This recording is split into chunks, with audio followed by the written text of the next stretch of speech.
Good evening, everyone. Welcome to the fifth and final Bushfire Resilience webinar for this year, Making Better Decisions about Bushfire Risk in Our Changing Climate. My name is Malcolm Hackett and I'm the Chair of the Volunteer Board of Valley Community Financial Services, the company which owns and operates the 5 local Bendigo Bank community bank branches. I was also the chair of the Strathewen Community Renewal Association following the 2009 bushfire. So I've got some first-hand experience of what happens in a bushfire. This series of presentations has been organised by Bushfire Resilience Incorporated, an independent, not-for-profit association focused on improving community awareness and preparedness for the threat of bushfire. These webinars have been organised on the lands of the Wurundjeri people, and I wish to acknowledge them as traditional owners and pay my respects to their elders past, emerging, and to elders of other communities who may be joining us today. Normally I thank people at the end, but because this is our final webinar in the series, I'd like to pay tribute to the people who've made it happen. Max Garner has been our leader in composing this series, ably supported by Neil Marshall, Alan Bloom, and Mark Gravel. And of course, we've had enormous support from CFA District 14 in both providing the webinar platform, but especially the technical assistance provided by Rowan Thornton, which keeps us online and keeps everything working. Behind the scenes, we've also had a number of people supporting us. Jenny Bullock has provided graphic design for our posts and posters. Ali O'Shea has supported us with marketing across a number of platforms, and Doug Seymour and Jock McNeish in particular for assistance in preparing webinar 4. Particularly testing out our polls and our questions and questions from for the panel. I'd like to say something about what Bushfire Resilience has tried to do in this series. We've wanted to provide information for people that will make people better informed and ready to act on a whole range of fronts, everything from knowing about how bushfires burn homes right through to what to do about your insurance and how to rebuild after a fire and the processes that you have to go through. We've wanted to provide as robust a platform as we can for audience participation. So we've asked you to lodge questions before the webinars, and we've provided pre-webinar surveys to get a sense of what people are thinking about and what their issues are. And then we've also, of course, provided the post-webinar surveys to try and gather up both improvements for us, but also to understand whether the information we've provided has hit the mark. Before webinar 3 and webinar 4, there was extensive documents that were provided by the panelists and information that's been gathered.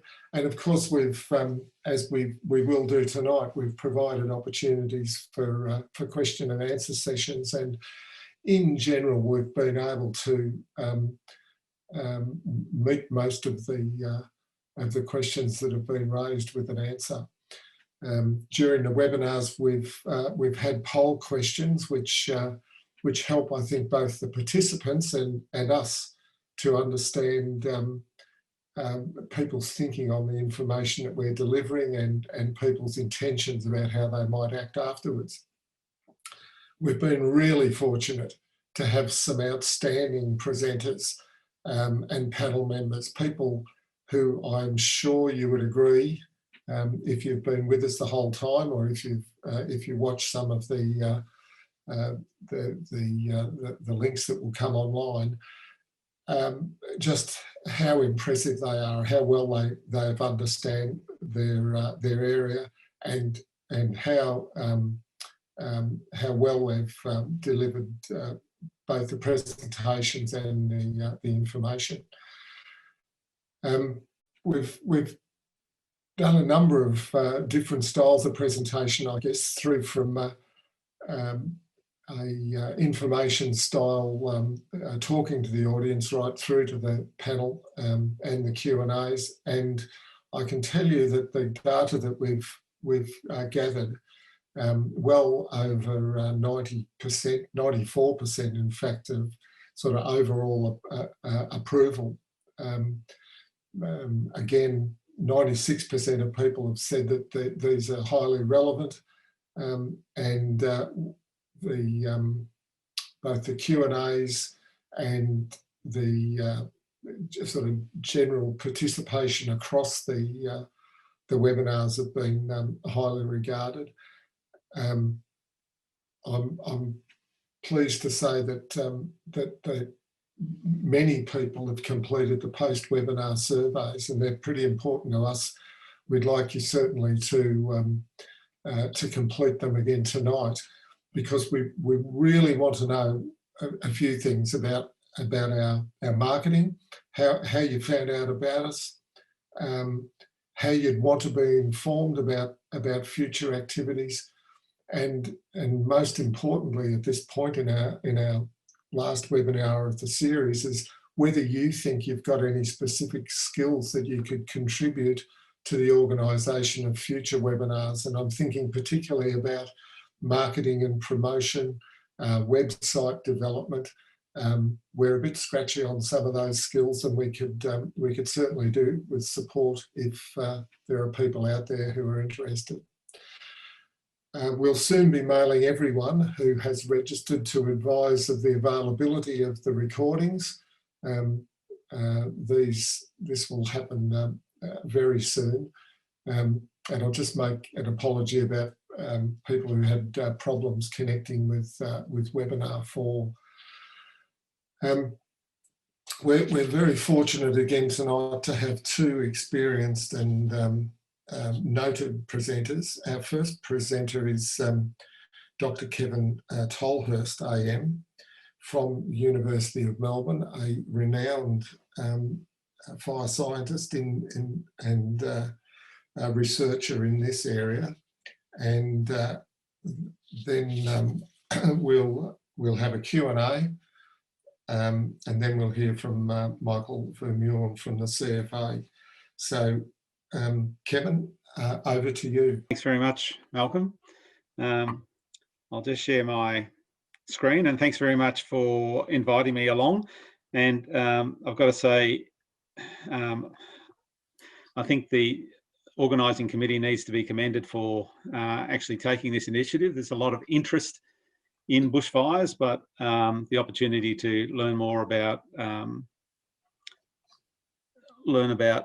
fires is sometimes limited. So I guess what I've been asked to talk about is making better decisions about bushfire risk in our changing climate. And some of this is relevant whether or not we can talk about changing climate or not, but the changing climate actually makes it more urgent and makes it actually a little more difficult. So I think the sort of scope for improvement that we have includes being better informed about what might occur in our local area. And the saying knowledge is power, I think, is quite appropriate here. So coming along to webinars like this are important in terms of making sure we're asking the right questions, I suppose, and understanding where the answers might lie. The next question is better, or how do we get better informed about what decisions and actions could make a difference?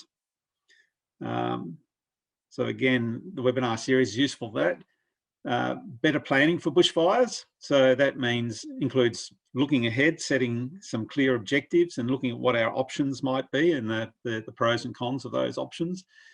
So that's planning, and then being better prepared. So that's about what we can do to mitigate the level of risk that we're exposed to, maybe even preventing being exposed at all. What sort of training we might need in terms of being able to undertake the actions that we want, and what resources we might need to actually undertake those preparations. And fifthly, I guess the better response to bushfire risk. So our capacity, our capability, and our ability and resources to recover. So they're all aspects of things that I think we can make some better decisions about along the way. So if we look at bushfire risk, there are two sides to this coin, I guess. One is about the fire.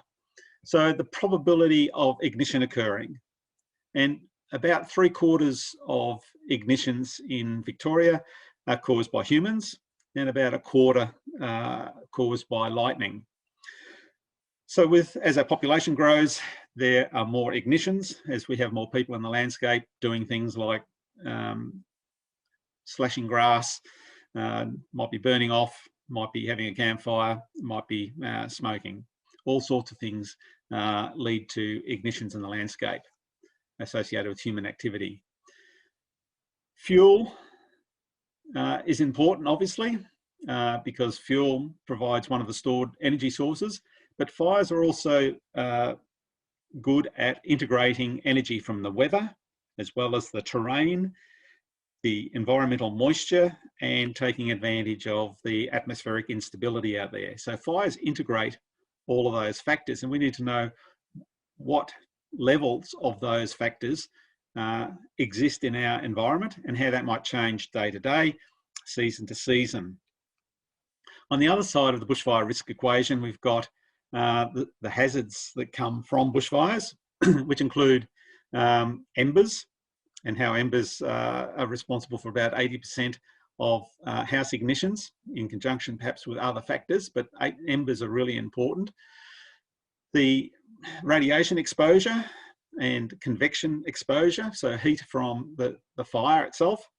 And I've put in there the bushfire attack level, the BAL rating is a measure of the likely amount of heat we might get from radiation in a fire. So some of you may have heard of that already. There's the wind that affects the vulnerability of our property, whether it's blowing material into the house, blowing embers, or even lifting roof or tile or doormats or furnishings around our house. Wind increases our level of risk around our house, the design of our house, the level of maintenance of the house, the location of the house relative to other houses, relative to the fuels, relative to the terrain, what defence and mitigation there might be at the time of a fire impacts on the house, sprinkler systems, firefighting gear, those sort of things that might occur, perhaps even a fire truck in your gateway. And last one there that's not insignificant is tree strike. So what I'm talking about there is perhaps a branch falling on your tree, on your house, breaking a window, putting a hole in your roof, which then makes it a lot more vulnerable to all those other fire hazards. So if we're going to be better informed about what might occur, then we need to understand that in the Nillumbik Shire, it's one of the most fire-prone areas in southern Australia. And there are reasons for that hopefully you'll understand better by the time I finish. Historically, the fire cycle, so the period of time it takes to burn an area equivalent to all of Nillumbik Shire, is about 69 years. So that's the historic fire cycle. And for all of Victoria, taking into account all the private and public land in Victoria, it's about 180 years. So it seems quite long, but that doesn't mean that you're not going to have a fire in your area that's the chance of every point in the landscape effectively being burnt. But the thing that we need to appreciate is the fire cycle is getting shorter. So in forested areas, it's dropped from about 90 years back in the 1930s to about 20-year cycle currently. So the graph I've shown here, you can see the trend line going down here from about an average fire cycle of about 90 years going down. And there are a number of reasons for that. Climate change is part of that, but it's also about the number of ignition points in the landscape, as well as accumulating fuels in the landscape. So we need to appreciate that fire is becoming more common in our landscape, and Nillumbik is certainly in the one of the main areas where that's occurring. If we look at all of a map of Victoria at the average fire cycle, I've outlined Nillumbik here in blue. What you can see is it's on the edge of an area that's quite high fire occurrence. And you'll note that I've hatched the area here of public land. So a lot of that high fire occurrence is associated with public land, forested land in particular. But Nillumbik basically butts right up against that area. What's different is that if we actually look a bit more closely, we see what's a little unusual is the amount of private land that actually has that high fire recurrence interval because of its proximity to forested areas, but also because of the terrain, but also just where it is in the landscape, where it sits. If we actually look at the fire history for our area here, what I've done here is overlapped the fires that have occurred since 1927 and have been recorded.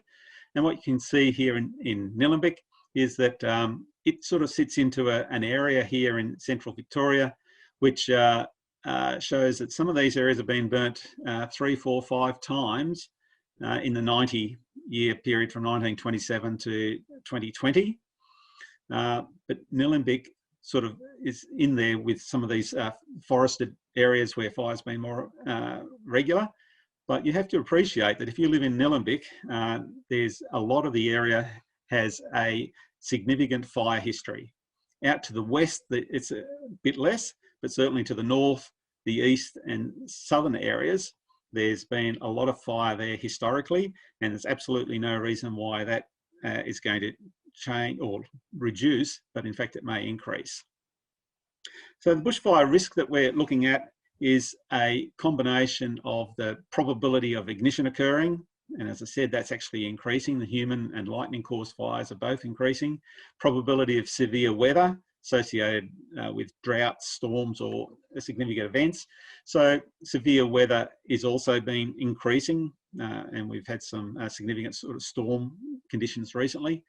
Storms, both in terms of the weather they provide at the time, but also the damage and the debris they leave behind afterwards. The same with drought. Drought actually makes a lot of the vegetation available as fuel. The probability of fire spread. So whether or not you perhaps live in a fire corridor or a fire flume, and you'll see that Nillumbik, a lot of Nillumbik fits into a passage in the landscape where fires more regularly occur. We'll talk about that a bit more. And the probability of impact. So once the fire spreads, whether it has the right nature in terms of its intensity, the number of embers being produced, the scale of the fire, to interact with the vulnerability of your house, your property, various infrastructure, for it to cause damage. So what the consequence then of that interaction between the fire and the values or assets being impacted might be. So the degree of damage or disruption that might be caused, what sort of costs. But sometimes there's even benefits, because we actually need fire in the landscape for a lot of environmental services. So there are benefits of having fire, but it's what sort of fire we're talking about. So what I'm talking about is trying to reduce the catastrophic fires, and we actually need to increase the amount of fire in the landscape for the positive benefits we get, but they tend to be lower intensity and smaller scale fires. And then the bushfire risk is also has as an element the resilience and recovery afterwards. So it doesn't all happen while the fire is burning. Some of it depends on how quickly the recovery occurs. So in the medium to long term, and what sort of long-term disruption there might be, and the costs and benefits. So resilience and recovery is an important part of what the level of risk is, not only the fire itself. So looking at some data from the area, what we can see here, this is data going back to 1921 from forested areas or public land across Victoria. We can see the number of fires has been progressively increasing over time. So there's quite a spike here in the last couple of years, whether that keeps going up or not, but regardless, we can see that there have been more fires in the landscape. These don't include a lot of the fires that the CFA go to, which are smaller fires and aren't causing as much damage. They're important fires, but what I'm talking about here are more the bushfires, which tend to be the ones that lead to a lot of the damage. Major fires on private land are included in this data set as well. So some work that was done a while ago looking at the impact of climate change on fire conditions basically showed that for Melbourne, for example, there's going to be a reduction by 2050 in the number of days of low fire danger, but an increase in moderate, high, very high and extreme fire danger days. And we're seeing that already. I mean, you don't have to look at the data to know that we're getting more of these very high and extreme type days. And just for comparison, what's happening in Sydney is much the same. The only difference is the very high and extreme sort of days are much less common than they are in Victoria. So the pattern is similar along the east coast. So southeastern Australia. And this same study, if we just look at Melbourne, we can look at any of the other areas as well, but we can see from 9 days a year of very high or extreme fire danger. So that's a fire danger index of 25 or more. Back in when this study was done in 2003, there were about 9 days a year of those very high and extreme fire danger days. That's expected to increase up to about 14 days. So for all of these numbers, there's about a 25 to 50% increase in the number of severe fire weather days. So they're not great in terms of number necessarily, say 14 days compared with 9 days, but fires travel a long way in 1 day or even 8 hours. So the changing climate is going to have a big impact. So where does Nillumbik fit in all of this? Some modelling that was done by CSIRO looking at different weather patterns. This is for a climate change scenario. And what we can see here is there's basically a corridor coming from northwest Victoria down through Melbourne, out to the sea again. But there's a corridor here that actually has severe fire weather conditions on a regular basis. So in here in Nillumbik, we would expect to see a fire danger index of about 175. There's a 1 in 1,000 chance of that occurring by 2050, a fire danger index of 175. And by comparison, Black Saturday was about 130. So the area in this darker pink colour is actually showing an area where the potential fire danger is much greater than it would be, say, in parts of southwest Victoria or in Gippsland or even up in the Alps. So whether you like it or not, Nillumbik is actually in quite a bad area for the likelihood of having severe fire weather, just because of where it is in the topography. If we compare the climatic conditions, I guess, for some different areas, and I'm using Hurstbridge as a point for Nillumbik, what we can see is that there's probably about a 1 in 10 chance of having an FDI of around 70, and about a 1 in 50 chance of the FDI being about 110. So this is in any particular year. So on a summer's day, one of the days in the summer being an FDI of 120, it's about a 1 in 50 chance of that occurring. this is by 2050. And it goes up, you know, the probability reduces. So 1 in 200 chance of it being up as high as about 100 an FDI of 140. But this is for that FDI persisting for a period of 3 hours. So it's the average over 3 hours. And just out of interest, the bushfire management overlay is based on a calculation of fire conditions when the FDI is 120 at a peak.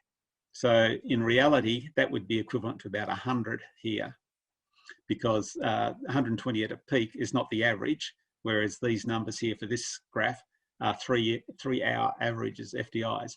So what we can see is that Hurstbridge again is not that far off somewhere like Mildura, which we consider to be hot and dry, but significantly greater than somewhere, say, like Bright in the northeast or Orbost down in Gippsland.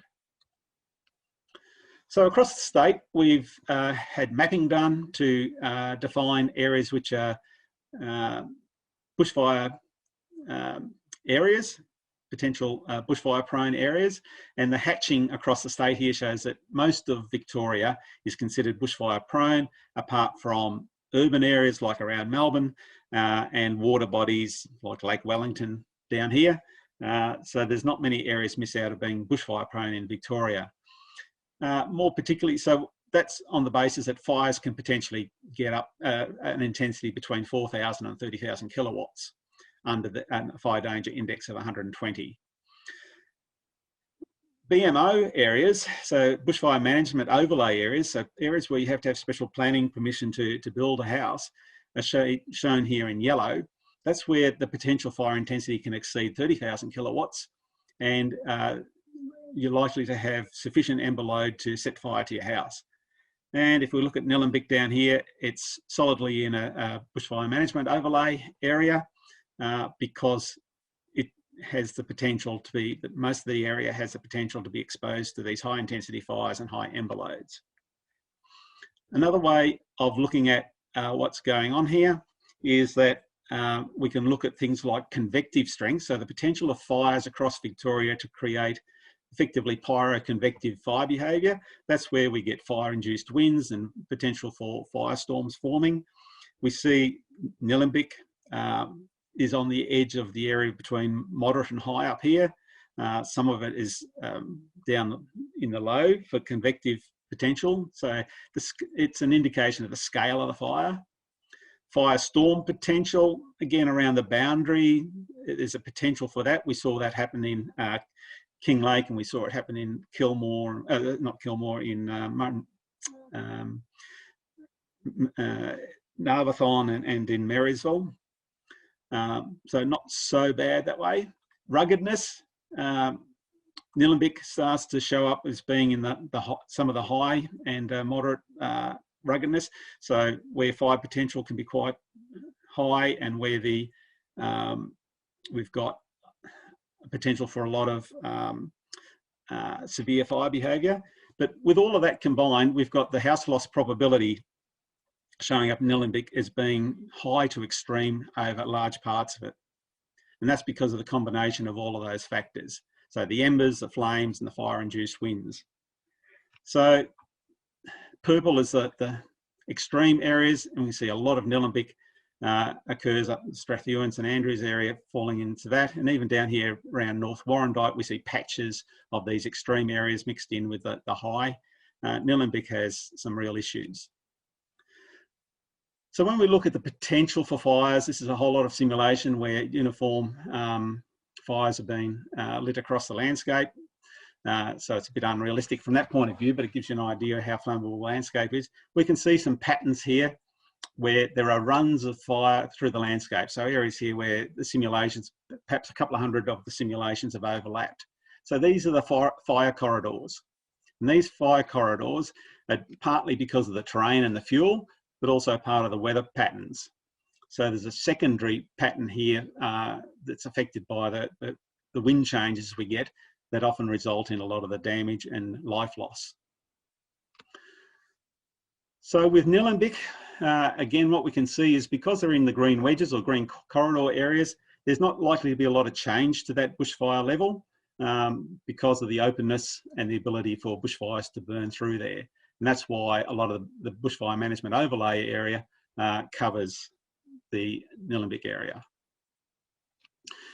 One of the issues for Nillumbik is the majority of the area is actually private property, and there's a lot of forest mixed in there. So that puts more onus on you for taking consideration of bushfires. You can see up here where some of the high house loss potentials were and so on associated with public land as well as private land, but the vast majority of Nillumbik is actually private land. So what can we do about it? We need to be looking at what we can do about embers, radiation, convection, flame attack levels, the fire-induced winds, tree strike, and house-to-house ignition. They're all things that we need to be assessing on our own properties so that we can make some changes about that. So prepare for it, make some allowances for it. So if we bring that all back together, what decisions can we make? Well, we can be better informed about what might occur. So severe bushfires are becoming more common due to the climate change and population growth. Personal fire impact is changing. So personal fire impact is changing from once in a lifetime to perhaps an event every 2 or 3 times in a lifetime. Fires are becoming more extreme due to increased fuel and more severe weather. There's a distinct pattern of fire occurrence in Nillumbik, and Nillumbik is certainly a fire-prone area. So being better informed about what decisions and actions could make a difference, well, we need to be able to assess what my level of bushfire risk is by looking at what my current bushfire attack level is. So even though we may not be building a house, we can still have undertake the assessment. Have we got adequate insurance? What mitigation and what response are we making? What are my trigger levels for action? So based on my level of risk, where do I get trusted, reliable, local, relevant bushfire information from so that I can enact my plans and see whether I'm getting to my triggers? And what are my options for various bushfire scenarios? So not all bushfires are the same. I need to consider all the different scenarios that may threaten either my life or my property. So we need better planning for bushfires, better prepared for bushfires, and have a better response for bushfires. So basically understanding the fires, planning, preparing, and practicing those plans is really the answer here. And I'll just leave you with an image from Marysville, which basically shows a house in the background here, which you would think have limited chance of surviving, but they were well prepared and the house was well defended. A brick house in the front, so this is a timber-clad house in the back that survived. A brick house in the front here was totally destroyed. So you need to understand, I guess, it's not totally random. There are reasons why some houses survive and some don't. So thank you for listening. Oops.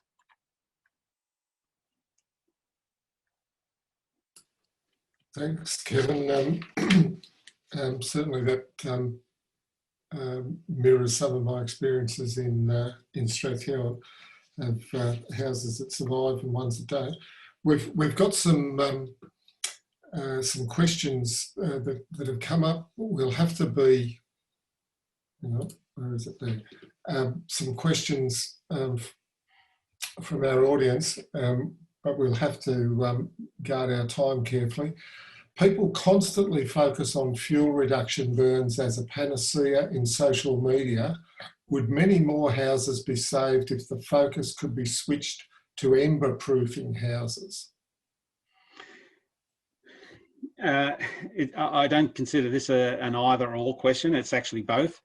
So from an environmental point of view, we don't want high-intensity fires occurring across large areas of the landscape anyway. They're quite damaging from an environmental point of view. So there's been a lot of reluctance to undertake prescribed burning in the landscape because of the smoke and because of the risks associated with it. But there are all sorts of risks, not just to human life and property, but also to environmental impacts. So that's one reason to do it. But we also then need to be looking at the defendable space around our property and as well how defendable our house is. And some of that is about how well we screen out embers, for example, and perhaps even the nature of the species of plants that we have within 100 or a couple of 100 metres of our house as to how many embers we might get. and even down to the fact of having some vegetation to actually screen out some of those embers to reduce the ember load on the house. All of those things, there's no simple one step that's going to be the ultimate answer to all of this. It has to be an integrated, comprehensive sort of treatment of the bushfire risk and the hazards.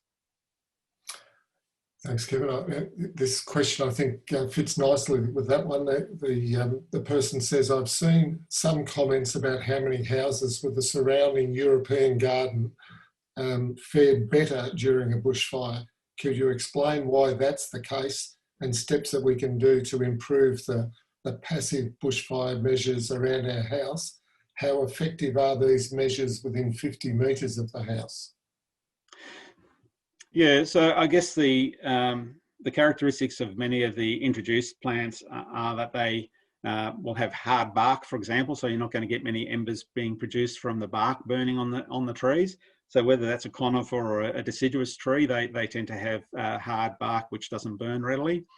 When you're talking about deciduous trees, they tend to be less flammable foliage, whereas conifers tend to have more flammable foliage. And if you've got a European type garden, you probably also have a higher level of maintenance in terms of mowing the grass and raking leaves and that sort of thing compared with a natural bush setting.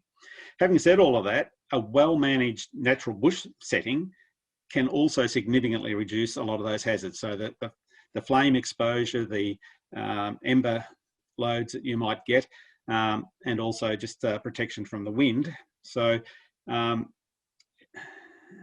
yeah, I guess that some of the associated things with a European type garden naturally make it less flammable, but a lot of that still can be achieved and maintain the bush type setting. But again, you have to actually put some work into maintaining it in that sort of fashion. And I guess, yes, native vegetation tends to be more flammable, but doesn't necessarily mean you can't have defendable space around your house and native species. So again, you need to actually weigh up, why am I living here? What are the values that I really value in terms of environmental considerations? And I guess, how can I achieve those? And planting European trees and so on might be one way of doing it, but that might then defeat the purpose of why you're actually living in the area. Thanks, Kevin. Before we go into this last question, we better launch that poll. I was a bit late on that. Rowan, can you put that poll up for us? So people can have a look at that. The next question, it's related again, and it's how can we balance reforesting to slow climate change with clearing the understory and planting less flammable exotics? So it's about the balance, I suppose, of yeah. Yeah, I would say a starting point there is sometimes there's a perception that more is better in almost anything. So more money in your bank account seems to be better than having less money in your bank account. In the bush setting, I think it's a little bit more akin to your body weight. Having more body weight doesn't necessarily make you a healthier person. And so having more vegetation in a natural bush setting doesn't necessarily make it better habitat, doesn't necessarily make it a more viable environment. So that you need elements of diversity in the understory. So you need shrubs and you need understory and so on. And that can be achieved by having lower intensity patchy fires in the landscape, or a partial clearing and so on. So we shouldn't be trying to get, in fact, a lot of the shrubby forests and a lot of the dense regeneration forests we have here are artifacts of over disturbance, too many hot fires. And so we really need to be a little more careful about what we think is natural or desirable. Yeah, recently I've sort of been in a couple of areas where koalas have largely, like Phillip Island, where koalas have largely disappeared. And it's because they can't move across the ground. Yes, they live in trees, but they have to go from tree to tree. But if the understory is so dense, they can't move from tree to tree easily. that is a real impediment to their presence. And a lot of the evidence we have from pre-European conditions is a lot of the forests were a lot more open, and that actually means that the ecological values are actually being maintained better too. So we just need to be a little careful about what we think is natural. Obviously in wetter forests and rainforest areas, yes, there's a lot of dense understory, but in a lot of our drier forests, a lot of our eucalypt forests, they're a lot denser now than they ever used to be, and we need to actually get back to that more natural and sustainable level of understory. That will also reduce the bushfire risk. Perhaps our final question, we've got a little bit more time. Since 2009, the official advice has changed from stay or go to leaving early. Are large numbers of houses unnecessarily being destroyed as a result of this policy that could have been successfully saved if defended? I think the answer is certainly yes, and we should see that reflected in the statistics before too long. I can understand the government's policy saying, well, if you're not in the area when the area is burning, then your life is a lot less at risk. So from a government policy point of view, I can understand where they're coming from. However, in a lot of areas, and Nillumbik's one of them, the Dandenong is another area, evacuating from an area is not always the best thing to do, and it's not always a possible thing. So I think regardless, what I don't like about that policy is it's possible for one of the fire scenarios is a fire that impacts your property within an hour or two of it starting. So it could still be lethal, it could still burn your house down. And if you're not prepared for fire coming into your property, that relatively small fire could still be lethal to you and destructive to your property. So I'm not a great fan. I can understand why there's this policy of leave early, but we are going to see a lot more houses lost, and we're actually seeing that already. I mean, a lot of houses being lost at relatively low fire danger indices in Western Australia, Queensland, and so on. FDI is around 25, and our data that we have showing house loss, most of the house losses used to start around a fire danger index of 50. So there's significantly more house loss already occurring because of this policy. You know, you can argue you can always replace a house. It's harder to replace your life.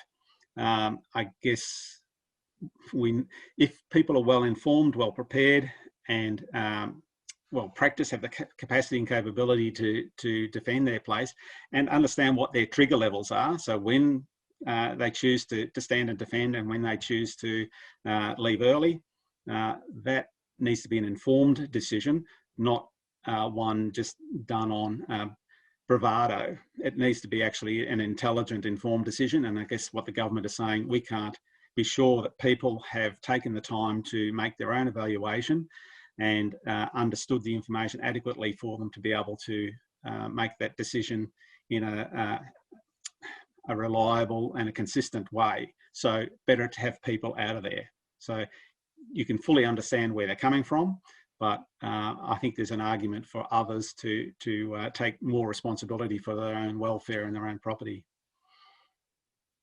I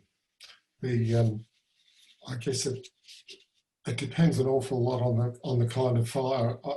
Personally, I can imagine local fires, which I think of as one that starts in someone's paddock down the road. Then even people who aren't terribly skilled might be able to do something about it. A Black Saturday type fire that comes with incredible force and winds and whatever else, then if you aren't really well prepared and able to survive all your plans failing along the way, then it is a quite different situation. Yeah, and that's where you need to understand what your triggers are.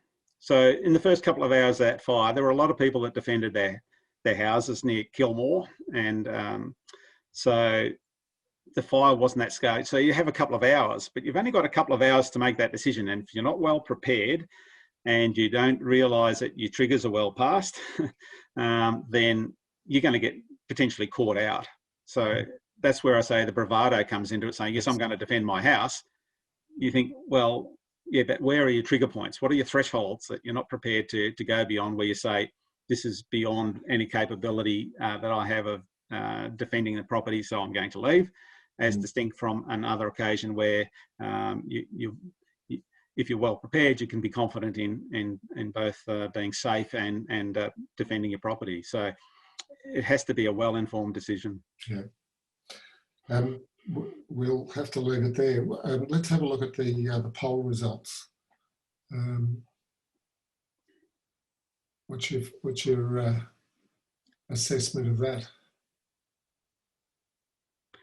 Well, I think people are thinking around the right things. So reducing the vegetation on my property to some extent is a useful thing to do, but it's not clearing. So hardening my house against entry of embers is critical, because the embers can be coming from hundreds of metres away and from areas outside your ability to manage. So it makes a lot of sense that people see that as a major thing. Pumps, sprinklers and all the rest of it, they're sort of like a last line of defence. They certainly will add some value, but don't guarantee your survival. Install a private bunker. That would be very dependent on where you lived and how much room you had to put a private bunker in. In some areas, they're a really smart thing to do. In other areas, you have other options. So that depends really what other options you have as to whether or not a bunker is reasonable. So 7% support for that makes some sense. Implement comprehensive household preparation action plan before and during the summer. Yeah, a bit concerned that there's only 30% think that that's something that they'll act on, because that really is important. It's probably actually more like 70%, because there's 30 on that and then 42 on the next one. I can imagine them being a bit of both. Well, I like your optimism, but yeah, it could be that people have been split on that. But everyone in the family needs to be clear what the plan is and have an opportunity to effectively implement it. So saying, if I'm going to take all my valuables and leave, how long is it actually going to take me? Let's do it during peak hour when there's less traffic on the road than there would be during a bushfire, and see if I'm going to be successful at doing that. So yeah, I think that planning side of things needs to be perhaps thought of a bit more. If it is 70%, that's not too bad, but yeah, 30 and 40% sort of is a bit concerning to me. Yeah, well, they were asked to pick two, so I'm punting that they picked one of the others plus one of those, but we'll see. Okay. All right, I will be optimistic. Thanks, Kevin. That was really comprehensive, and certainly information that I haven't seen before. I found it really useful. Thanks, Malcolm. Let's now hear from Michael Vermeulen from CFA. Michael's an experienced community engagement presenter with the CFA, and I've had the pleasure of seeing him out here in Strathyowen. So over to you, Michael. Thanks, Malcolm. Thank you very much. Everyone hearing me okay?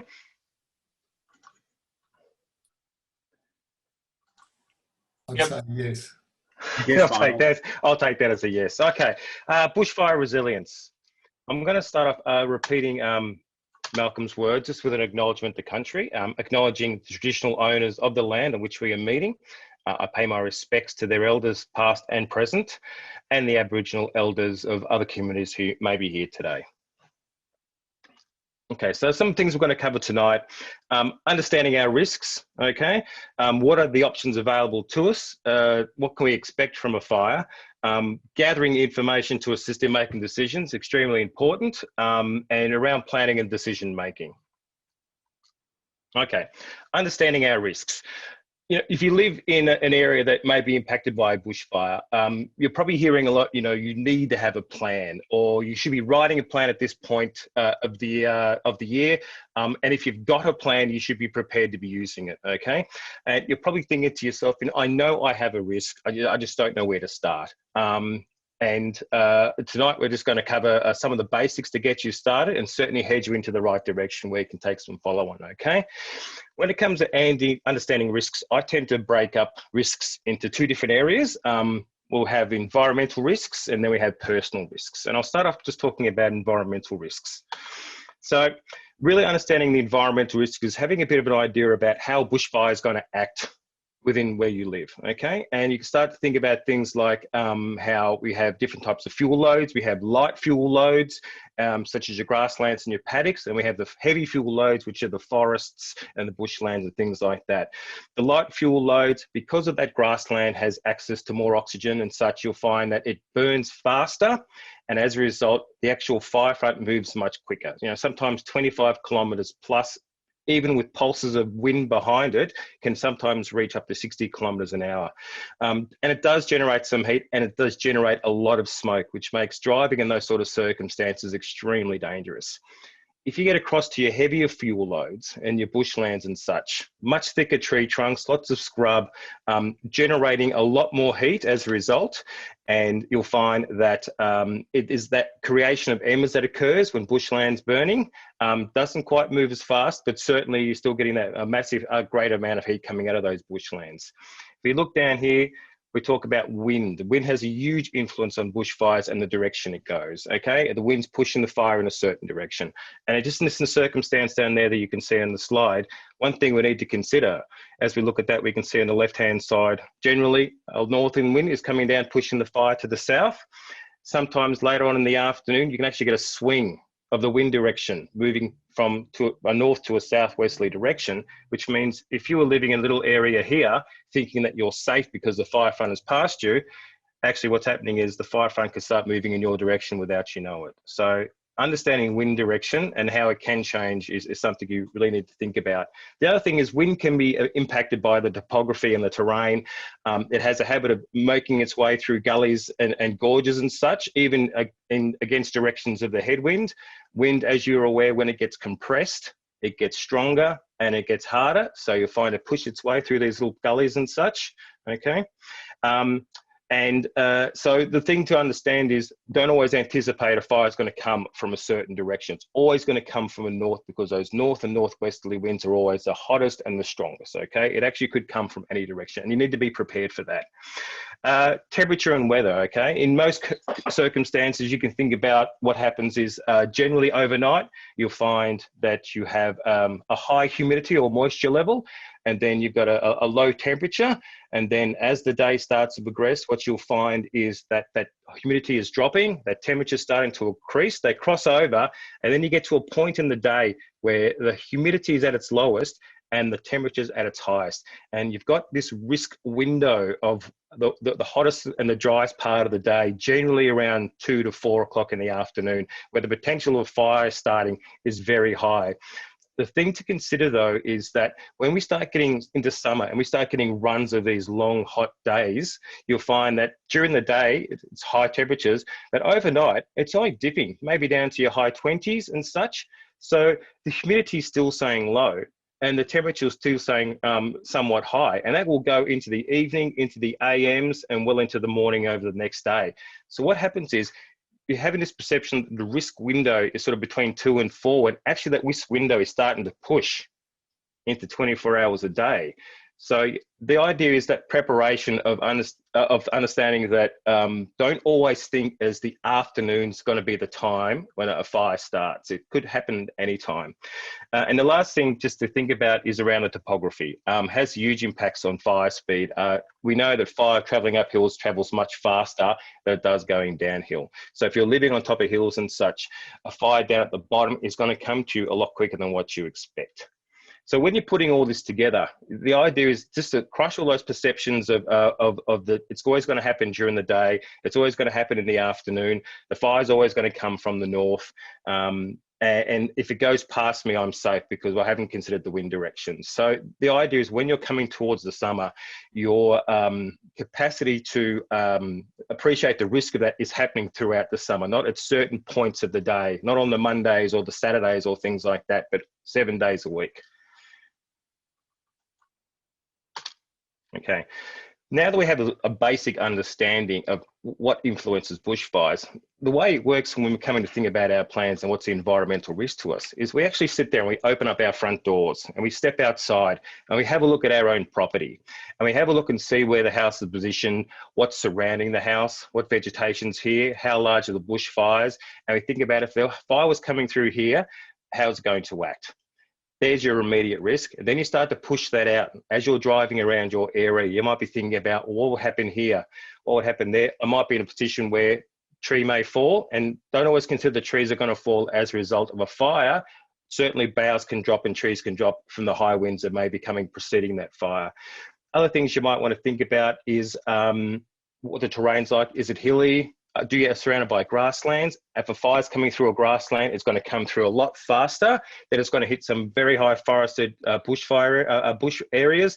And then you'll find that it will slow down, but suddenly you'll see an increase in heat. You see a massive increase in embers and things like that. So this is the things. And as you're starting to go out, you think about your general area, 5-10 kilometers, and think about, my risk actually pushes out. Okay, having an understanding, and they were saying that on Black Saturday, embers were traveling, up to 30 kilometers an hour. So you start to think, well, if I consider, say, 15, 20 kilometers, 25 kilometers of what's around me, if any sort of instance was occurring in that radius of where I live, is that going to be something that I'm going to seriously take notice of?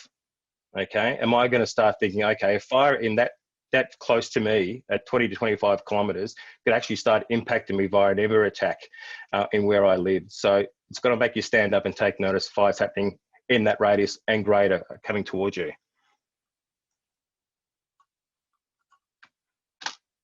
Okay. Local risks, okay, and as you can see by some of the slides, we talked about the fact that we might have surrounded by roads, okay, that have trees that could potentially fall and block our exit paths. Do we have a number of exit paths, okay, or are we limited to one way in, one way out sort of thing? Do we think about the timing of when we choose to leave, and what would we be like if every single person in the area was leaving at the same time, and suddenly as we leave our driveways and get into the main roads, we come across gridlock with everyone trying to leave at the same time? Is there situations like we have extra high voltage power lines, which could pose a risk of a fire starting as a result of those?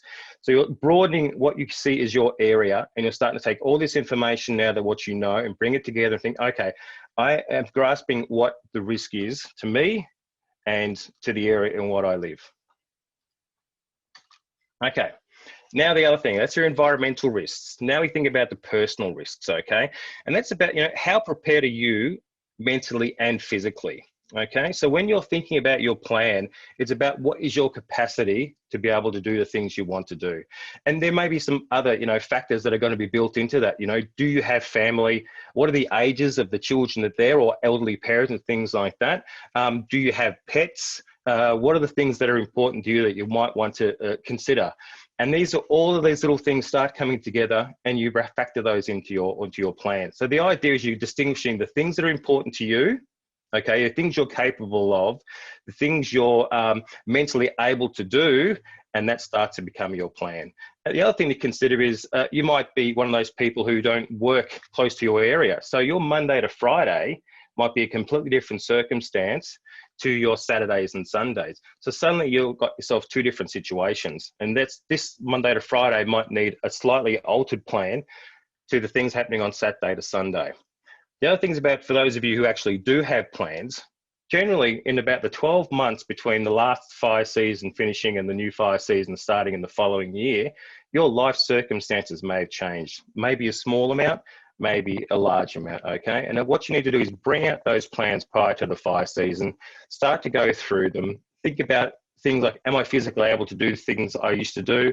Has my life circumstances changed? More pets, less pets, older children, younger children, all those sorts of things, and review that plan on a yearly basis. Think about your personal risks is your circumstances, okay, which makes your plan completely individual to you and your situation. So that doesn't mean that your neighbours is going to be the same as yours, or people who live in a similar risk area. It's your plan, and it's about what affects you and how you are going to respond to it. Okay, now we get to the situation of what can I do now? Okay, what are the options available to me? And really, there's probably three we really need to consider. We always talk about leaving early. Okay, and the situation about leaving early is, you know, the timing when we choose to leave. Okay, understanding, as Kevin was saying, that you know, mass evacuations of areas at the same time can be quite challenging. So the timing of when you choose to leave may be something like the night before, very early in the morning. You might alter what time you leave. Informing people that you are going, so the people, your loved ones, friends, family, are aware that you have actually vacated the area. And if something was to happen there and they weren't aware of the fact that you had left, they may be getting onto emergency services saying, you know, mum and dad are still there. I don't know what they're not answering their phone, etc., etc. So making sure that informing people that you are leaving to a much more safer location. Certainly bringing things that you need. And I'm not going to go into exact details about every single thing you need to take, but I can certainly direct you into where to find that sort of thing. But the idea is that when you are leaving, you're thinking about the possibility that should an incident occur in your area, there may be very little chance to return straight away, and you may be away from home for several days. Okay, so when you're thinking of that destination that you're heading to, and that's important as well, is it a destination you can actually stay a few days with the family and the 6 dogs and the 8 cats and things like that? Really think about the situation where you're ending up. The other thing is to think about different routes to get to your destinations as well, just in case one's either blocked by traffic or one is you're unable to get out. You have different ways to get there. Staying and defending. Okay, staying and defending is certainly an option that's available to you. There's a whole workshop that CFA offers in regards to those of you who wish to be trained on staying and defending. Very basically, I'll just give you a few heading points of what I think. At least 2 able-bodied adults are needed to stay and defend the property. You need to have a sufficient static water supply, so enough water to be able to manage the firefighting equipment you have on board, and the sprinkler systems and the hoses and things like that. Appropriate equipment. Okay, so you are sufficiently set up and your property has defendable space. Okay, it's not a situation where as you look out the front door, you've got bushes and trees and tan bark gardens and bush, you know, trees kissing the gutters and things like that. You've got to ask yourself, and it's a wooden house, and is this some sort of place that I can actually safely defend? The other thing to think about is what do you do when it becomes so overwhelming that it's too much for you to take on board as well? Okay, is it too late to flee? What can I do in those situations? Which leads to that third option, and it's an option that both parties, whether you're a leaving early group or a staying and defending group, is that situation where something has happened, that a fire has started so close to where you live that you haven't got time to either A, enact a plan, be it stay and defend, or leave early, and you've got to choose a shelter in place option. Okay, so you need to really think about what are going to be the options when both of those options aren't available to me. And the thing about shelter in place is consideration is what it's going to be like to get to that particular shelter place. Understanding that when it's at the height of the bushfire, you'll have embers flying around, you'll have smoke, which can be extremely disorientating, and the timing of when you go there, trying to get there safely. So get from your house to wherever you choose to be. So it may be your shelter in place is actually staying inside of your particular property. Okay, what to expect from fires. So I'm actually going to start off by just demonstrating, we've got a nice little animation which shows you a response to an ember attack. So this, I do warn you that some people might find this a little bit confronting, but just remember it is an animation. I'm just going to stop sharing my screen for a moment. Okay, here we go.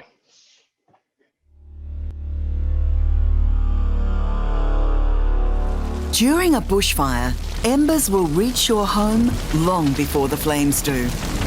Ember attacks are the most common way that houses catch fire. Embers are burning leaves, twigs, and pieces of bark. They help the bushfire spread by starting spot fires ahead of the main fire front. Short-distance ember attacks happen when leaves and small pieces of bark are blown from burning trees. The intense shower of sparks that forms fills the air with hot, burning embers, which will land on nearby vegetation and properties. The hot embers can easily land and get into your clothes and burn your skin, eyes, and airways. Small fires will start all around you and quickly become uncontrollable. The resulting chaos creates confusion as the fire seems to come from many directions, meaning it will be difficult to make good decisions about your safety. The experience will be physically exhausting and emotionally traumatic. Long-distance ember attack is caused by large bushfires that generate intense heat. As the hot air rises, it forms a column of smoke that sucks in air like a vacuum, increasing the intensity of the fire. The updraft in the column lifts embers, like large pieces of burning ribbon bark, hundreds of metres into the air, where strong winds can carry them many kilometres beyond the fire front. On Black Saturday, embers travelled more than 30 kilometres ahead of the main fire. When these embers land, they often start fires where leaves naturally accumulate, like in gutters, doorways and garden beds. So while you might think you're safe when a bushfire is far away, embers can fall from the sky and land around your home long before you even know there's a fire. But remember, your home isn't the only thing under threat during an ember attack. By the time you realise the danger, it might be too late as escape routes become jammed.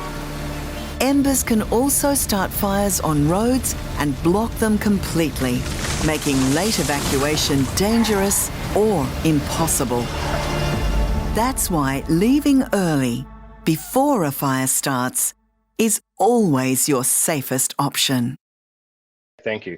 So just getting back, you actually saw the couple there, and the wife was arguing at the front of the house and the husband was arguing about the front of the house. And what it seems, it's really quite clearly indicated, is the two of them never actually sat down together and actually planned it. And when you're thinking about your fire plans, that impacts on everyone in the household. So it should be a shared discussion.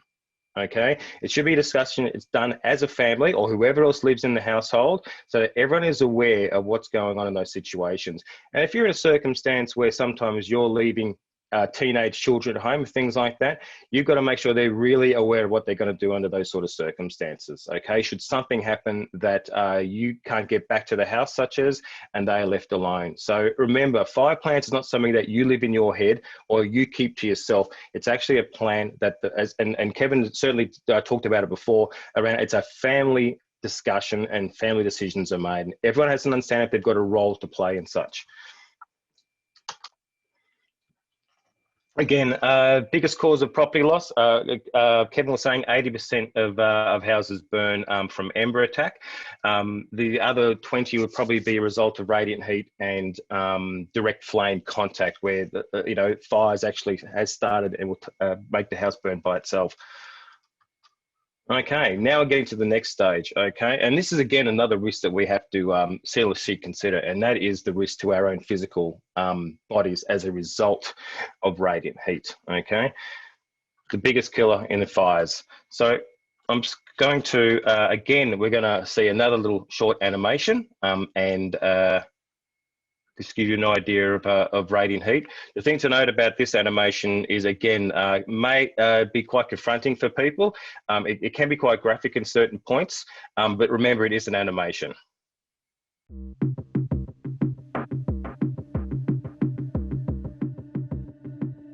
Victoria is one of the most bushfire-prone parts of the world. Every summer, bushfires threaten properties and lives. But did you know it's not the flames that kill most bushfire victims? No, it's the radiant heat. Most victims die from the effects of radiant heat long before they're reached by the flames. Radiant heat is what you feel when you sit next to a campfire. If a campfire heats up to 2 kilowatts per square metre, you'll feel that it's too hot and will want to move back from the fire. If you don't, this amount of radiant heat is enough to cause burns and blisters in as little as 40 seconds. At 12 kilowatts, it can cause some materials like dry timber to ignite. A bushfire can reach 100 kilowatts, and the effects can be truly catastrophic. For humans, radiant heat can cause burns from 100 metres away and cause a dangerous increase in body temperature. Radiant heat can cause the rapid onset of heat stroke. Heat stroke damages your brain, meaning you won't be able to concentrate to make good decisions as the fire arrives. Other impacts include severe damage of internal organs and death. There are some things you can do if you're caught in a fire. Cover your skin with long-sleeved natural fibre clothing, like wool. It's also useful to know that radiant heat only travels in straight lines and can't bend around corners. So, sheltering behind or inside solid structures may help protect you. But be aware, radiant heat will travel straight through glass. The best defence against radiant heat is a simple one. If you're not anywhere near a bushfire, its radiant heat can't hurt you. Leaving early is always your safest option.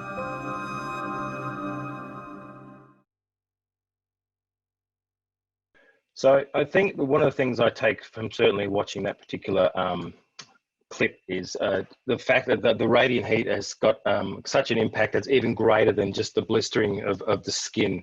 It's the damage done to our internal bodies as well. And that's not even considering damage to eyes from smoke and damage to our lungs from breathing it in. It's just the general cause of being exposed to such high amounts of radiant heat. What is also good to think about in those sort of circumstances is the identification of heat-related illnesses in other people who you are with. Being able to see and distinguish heat-related illnesses and to take preventative measures if you see people experiencing that can be really important if you put in those sort of circumstances. So again, we can go through, but it's hats to cover our heads, goggles to protect our eyes and prevent smoke from getting in, visibility being extremely important. Masks, usually of P2 to prevent smoke and the other carcinogens that are floating in the smoke to getting in our lungs. Long sleeve natural fibres, again, because we don't want to expose our skin. Good leather gloves, okay, that actually have leather on both sides. Long natural fibre trousers and heavy boots. You know, runners, you think runners might be okay, but of that foam rubber of the sole, you'll find standing on head embers and things like that probably just end up going straight through sneakers and such. So heavy clothes, okay, heavy boots. And again, when we think about what our options when it comes to shelter in place, is certainly sheltering behind solid objects is going to offer some protection from that radiant heat. So now we start thinking about what's going to be for us. That, you know, we're going to be putting ourselves into a traumatic situation, and are we physically and mentally prepared for that? The fact that there is positions where exit routes may be blocked, and we need to factor that into our plans. We understand that ember basically attack is just causes bushfires to leapfrog and start spot fires in front of it, which can end up joining up and making larger fires. And we need to protect ourselves against radiant heat. Obviously, that first level is that physical protection, and then we go into second levels of protection by seeking shelter in houses and things like that. A lot of things going on, but you know, it's all these things need to be considered when starting to think about what's going to be in, what am I going to do and how am I going to plan for that. Okay, so it's all very good. We've got our plans. The thing that's really important with plans is having a set of criteria or triggers, as Kevin referred to, that has to be ticked or met for that plan to be taken effect, okay? And the only way we're going to know if that criteria is met or our triggers are actually being reached is from the information we get. And there are plenty of places out there to get information. I feel that it's always good to have a series of different sources of information and not just rely on one single source, okay? So you're not always hoping that you're going to get the pop-up message on the Vic Emergency app, and that's the only thing you listen and or look out for and such. So how many different types of information sources are there? Okay, we'll start off with fire danger ratings. Okay, so fire danger ratings, you know, very simply put, it just basically tells you how dangerous a fire would be if one was to start, okay? And as we get into the different sections of the wagon wheel. Okay, you can see there we've got severe in code red and extreme.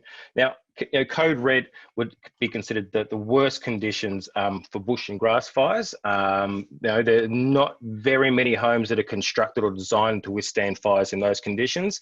And in a situation where it's code red, the best place would be to out of a high-risk bushfire area. When it gets to extreme, okay, it's going to be hot, it's going to be dry, it's going to be windy. If the fire starts and it takes, it can be uncontrollable, it will be unpredictable, fast moving. You'll get spot fires starting that can move and travel in different directions. And it will certainly, there are houses there that are suited and constructed to withstand a bushfire, providing they're well prepared and you actively defend it, okay? So they may provide some safety, but again, we get back to that, are you physically prepared for that firefight, and are you mentally prepared for that firefight? We get to severe, still gonna be hot, still gonna be dry, may be fairly high winds. If fire does start, it could potentially be uncontrollable. But if you have a well-prepared home, it could be actively defended, okay, and could provide safety.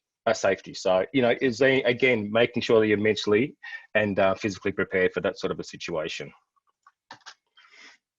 Other places where we can get information, okay, we can talk to our community members, okay? There's a whole different realm. And when it comes to, there's a lot of Facebook community pages or WhatsApp community pages. In a situation like that where you see people making comments in community pages, I strongly recommend that if someone makes a comment regarding any type of bushfire or risk that's occurring in the area, you actually go to a source of truth and validate that before you act on it, okay? Different places where we can get source of information. Local news, certainly ABC 774 will be relaying information to us. We can always validate our suspicions by ringing the Vic Emergency Hotline. We can jump on websites. You can go to the CFA website, which will lead you to all the incidents in the area, which is on the Emergency Management Victoria website. We can follow CFA on Twitter and Facebook, and they will both be providing updates via social media. Again, we talked about the Vic Emergency app, having that on your phone, and also having a watch zone, which is specifically looking for fire incidences. And think about what your watch zone is and maybe shrinking it down or increasing it in size to gather the area you want to cover. We have the National Relay Service, which is for people who are deaf or hard of hearing. Or who have speech impediment, so they can make and receive phone calls. Access to interpreter services, should you have neighbours or people who speak a language other than English. And also, if you go into the CFA website, you'll find that there's a link to the Deaf Emergency Information website, which is a resource specifically built for people who are deaf or deaf-blind. And it's got emergency warnings and emergency information targeting people who have of those capabilities. And lastly, you can just see you've got emergency alerts. Now, emergency alerts can either be run through to a landline on your phone, or they can be sent as an SMS message to your handset or your mobile phone. Both of those are based on the billing address of your landline and the billing address of your mobile phone. And you may find that your landline may ring, you'll hear a siren, and you'll hear an emergency with instructions to follow. And an SMS may come through on your mobile phone. Two ways, as I said, targeted to your billing address or based on the last location it picked up a signal on a cell. And in a cell or around a tower and such, they can target mobile phones within it, which is quite helpful if you're traveling in an area where you don't live out in the countryside. But like most things, don't be relying specifically on waiting for that emergency message to come through on your phone or your landline to act. Again, we're talking about having different sources of information and not just relying on the one single point. Okay, warnings come through. They can come through as through the CFA emergency website, the incidents. They can come through as messages on Twitter and both Facebook posts. Advice being that there's an incident occurring in the area or have occurred in the area, and I'll give you some information about what to do. You've got Watch and Act there, which tells you that there's an emergency developing nearby. and that you may need to take some action to protect yourself and others. And then you get to the emergency warnings, which means that you are potentially in imminent danger and you need to take action now, and you will be impacted. The thing to note that it just doesn't go through the steps of, I'm going to receive an advice message first, I'm going to receive watch and act next, and I'm going to receive an emergency warning last. Actually, that emergency warning could be the very first warning you get. Okay, it may not go through the steps. It may jump from advice straight to emergency warning, depending on the nature of the fire. Okay, then we have the all clear, okay, which means all emergency activity in the area has subsided and it's no longer a danger to you. You have a community information, another type of information source where you may get some information regarding communities that have been affected by a fire or an emergency. So some sort of notification, well, there isn't a threat to the community, just some information. And then there's obviously an evacuation message, which is, there's an evacuation recommended, and here are some procedures in place to evacuate. The last thing to think about is using the sensors that are built into us that don't require batteries and will always be with us, and that's just our sense of smell, our sense of sight, and our sense of hearing. If you were to step outside on days which have a potential for a bushfire, I mean, just something as simple as looking at different types of unusual cloud formations might be setting up radars. Normally we call these types of clouds, you can see in the slide, pyrocumulus. I think they're officially now known as flammagenitus clouds, clouds that have actually been created as a result of a fire. The other thing is smelling. You'd be surprised how far away smoke has to come from for you to actually be able to pick it up in your nose. I think if you're in a situation where you've stepped outside and you see an unusual looking cloud formation that or it has different colors, or you're actually smelling smoke within your nose and such, you know, go back, get onto the phone, ring the Vic Emergency Hotline, check your Vic Emergency app, maybe get on the website, maybe ring a neighbour and say, hey, can you see what I'm seeing, sort of thing, and validate it. The idea is if you have your suspicions that there may be something working in the area, something going wrong, validate that information, okay? Validate what's going on. Okay, planning and decision making. I've reiterated before earlier on about making a plan, okay? It's really important that when you are thinking about the plans you are going to create for yourself, that your individual plans, after you've considered all the things that are important to you and all the risks you might be exposed to, it's nice to document it, okay? Because it's good to know that when it gets to a stage where you need to act, sometimes you're going to think, oh yeah, I'm going to do this, or do I do that, or what do I do first, and those sort of things. At least when you have it written down, apart from one thing, it actually brings your level down because you will be getting quite concerned about what's going on. It's good grounding and you can just follow the steps one by one, okay? It's also something that everyone has access to that's in the family and they all know what's going on and what point they're up to, okay? Stay informed again, of course. We always highly recommend the Vic Emergency app. Jump on that, get it onto your phone and program it to, again, identify fire incidents and think about how big your watch zone is, okay? You can even set up multiple watch zones should you like, okay, if you want to watch certain areas. If you find you're getting inundated with too many warnings, think about what exactly is the size of it and maybe shrink it down, or maybe you've got more than one emergency you're receiving notifications on, okay? The other thing is CFA certainly have other options around training and they can put you onto a bushfire planning workshop and give you some more information that you can take back to your individual home and plan around that and what you can do in those circumstances. Okay, take action, as I say. Start thinking about making a plan now. Have it ready for the summer. Review it if you've already got one. And again, keep that as a family discussion, okay? If you're struggling about where to start, how do I start a plan up?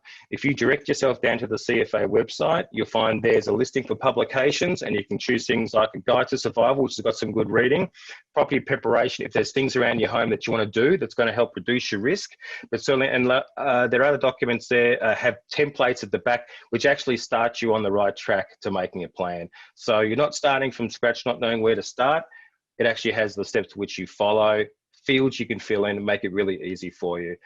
Alternatively, if you feel like you still need some more help, head your way down to your local brigade, have a discussion with the guys down there. I can tell you now they'll be more than happy to sit there and go through it and help you with anything you're trying to do with regard to creating a bushfire plan. Further reading, if you're interested in getting some more information, you can jump on the Vic Emergency website, and you see up there we've got the plan and prepare. Go through that. Plenty of information there to get you started as well. Also, similar information is obtainable on the CFA website. If you go to the tab up the top there, plan and prepare as well. Again, you'll find situations about how to leave early, stay and defend, those sorts of things. Plenty of literature to read, okay? And if you're interested in understanding about seasonal outlooks, you can jump on the Bureau of Meteorology website. A little bit further down the page, you'll find outlooks. Jump on that. They have a nice little YouTube clip, which they release every month, which talks about the forthcoming next 4 weeks, what the bushfire risk is going to be, temperatures, moisture, rainfall, all those sorts of things, for those of you who are interested in knowing what sort of things are coming their way. Okay, little announcement. So fire restrictions are starting in District 14 on December the 14th, okay, which obviously includes all those areas. And if you want to know some more information about what restrictions actually mean, if you jump on the CFA website there, down the bottom, you can see plan and prepare, jump on restrictions during fire danger, and there's lots of information which really talks to you about what you can and what you can't do. That's it, people. Thank you very much for listening tonight. I hope you've enjoyed it. And again, we're sticking around for a little bit for any questions and answers.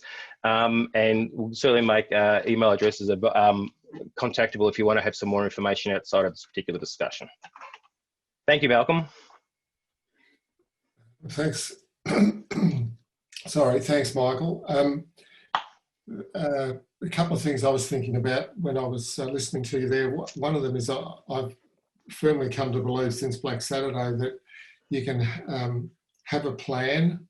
In fact, you could have 4 or 5 plans, or you might go from A through to Z, and you have to be prepared for each of those plans to fail, and then you have to have somewhere safe to stand to watch your house burn down. Yeah, I mean, one of the things I didn't mention enough was that as you're developing your plans, think about contingency as well. Think about what can go wrong, and do I have a plan B and a plan C and a plan D? You know, if I go to leave and the car doesn't start, what are my options, sort of thing. So as you're building a plan, also think about little fail points and what you can do to circumvent those fail points. Yeah.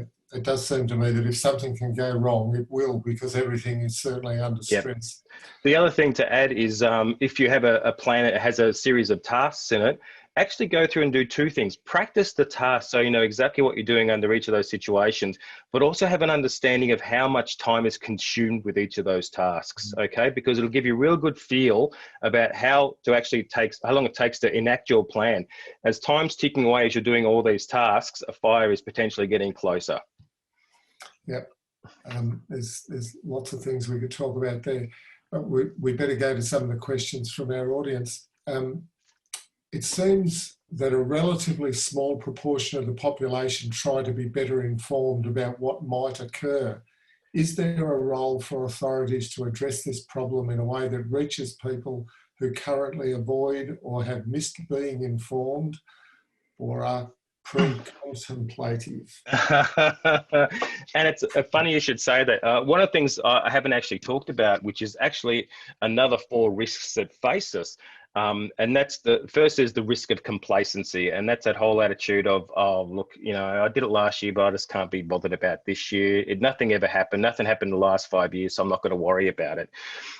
There's for some of the audience here that there's the risk of procrastination. That whole I'm going to wait and see what happens before I make my decisions. Or I know I said that I was going to leave on a day where these sort of criteria was met, but you know what? I'm just going to sit back and relax. I'm not going to worry about it. It was too much trouble. Okay. Where we start thinking about the audience you're referring to, Malcolm, is of course those in ignorance, which is the people who really don't appreciate the fact of the area they live in is a bushfire risk, okay? And then there's a denial, people who actually don't think that a fire is ever going to come through because a fire has never happened in the last 20 years, or they've come into a situation, live there where nothing's ever happened. So therefore, it's not going to happen.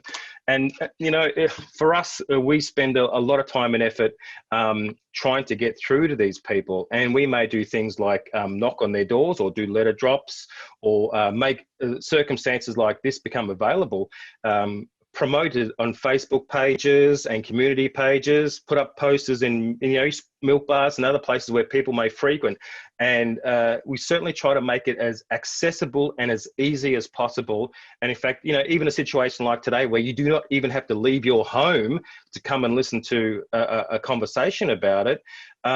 But how much effort can you put into actually try and get those people on board? And the only thing that will actually happen, the only thing that really registers in their minds and they think, oh, I must do something about it, is if an incident occurs in their area which somehow had an impact on them. And suddenly that little, like a, oh my God, I can be affected. I need to do something about it. I think neighbours talking to one another about, what they've seen on these sorts of programs or possibly what they've experienced is probably useful way. And I guess it's why community fireguard groups often have more impact than official government sources. The other thing is, I suspect it's human nature. We know that lots of people who receive a bowel cancer test kit don't return them. So it does seem to be part of the nature of people. We've had this question come up on a few occasions. Considering the increase in high fire danger days, is installing a private bunker a good idea? As I mentioned previously, these places of last resort or these shelter-in-place options, again, it's going to depend on the circumstances on where you live and how high the risk is. And that may be what the fuel load is like where you live directly outside your house and in the direct area, what the exit routes are like as well. And if they're limited to really having one exit route where, 800 residents are going to try and get out of there at the same time. And all it takes is one accident to block it. They're the sort of things you've got to sit there and bring together and think, maybe in a situation where I have very little chance of surviving a bushfire because of where I live and because of the fuel load around me and because the house I live in is tinder dry made of wood, maybe that might be an option that I'm going to use as an extra level of protection. Okay. And the thing is, it's at that place of last resort, not the first place you go running to at the first sniff of smoke or the last, the first MBC landing on your back doorstep. Well, again, we're trying to encourage people that the safest place to be is not be there at all. And those sorts of last options are last options when all other avenues of this have basically been extinguished. And we do know from previous webinars that they need to be certified because people have died in homemade bunkers that's not effective. And other people have perished on their way to trying to get from the house to the bunker because of the time they left and the fact that they stepped outside and became completely disorientated by the smoke, the embers, the heat, the noise, all those sort of things, and never actually made it to the bunker in the first place. Yeah, and Kevin has also responded here saying that bunkers can be a great backup, but they need to be well sited and well installed. If you're in an area where evacuation could be problematic, then it might be a good idea, but don't use it as an excuse to turn off. Yeah, exactly right. Thank you. How important is it to have a sprinkler system, and what type is best? And someone did ask, but we couldn't fit them in before, what's the ideal or best pattern sprinkler system? Look, I can't actually make any recommendations in the particular types of brands of sprinkler systems and such. What I think you need to consider if you're thinking of installing it is have a look at what someone else has done in the area and actually get them to demonstrate it. And if possible, can they demonstrate it in a position where you'd have the type of high winds you're getting should a bushfire, and look at the effectiveness of the sprinkler. A lot of sprinkler systems, the spray is too fine and the wind just picks it up and basically it's wetting, the lawn behind the house and offering the house no protection. Another consideration if you have a sprinkler system is how much water does it consume? Because when you switch it on and let it run, the last thing you want is you start switching on when you start getting embers come in, and then it runs out of water when the actual fire front comes in as well. Because once the sprinklers stop, the evaporation will be pretty quick, as you could tell by the amount of heat coming off fires. And what I recommend to people when it comes to having sprinkler systems is, why don't you actually test to see how much water it consumes over 30 minutes. Do it over winter when you're not going to be concerned about your tanks going down and they'll fill up with the next rainfall, and have an idea, okay, about half a tank gets consumed in an hour. So therefore, I've got 2 hours worth of sprinklers running full stop, you know, and that's the sort of things you need to think about as well. So, you know, there are so many variations in sprinkler systems. You know, people have them running up poles and along top of gutters and all over the place, and some point out, some point in, some point down, some point up. Really just important to go and have a look and see which ones work the best. We have an opportunity where you can contact your local brigade and they can do some property advice visits, and they can also help you out with just what they think would be suitable in those circumstances. Well, you've answered the next question, which was fire brigades provide risk assessments of properties and houses. How do you organise that? You just contact your local brigade? Contact your local brigade, ask for a PAVS, which is a property advice visit service. You may find that they will either have someone who is trained up to be able to offer that advice at the brigade level, or they may ask from someone to come out from another brigade to be able to assist if there's not someone trained in that brigade. But so that's a starting point. Contact your local brigade, say, can you please arrange for that? And they'll organise coming out. And you know, it can take anywhere from 45 minutes to 2 hours, depending on the nature of the size of the property and such, and how many questions you have. We've got a question here. Where are the safest places in a house to take refuge if you have to? And okay. The challenge... The most dangerous places are too.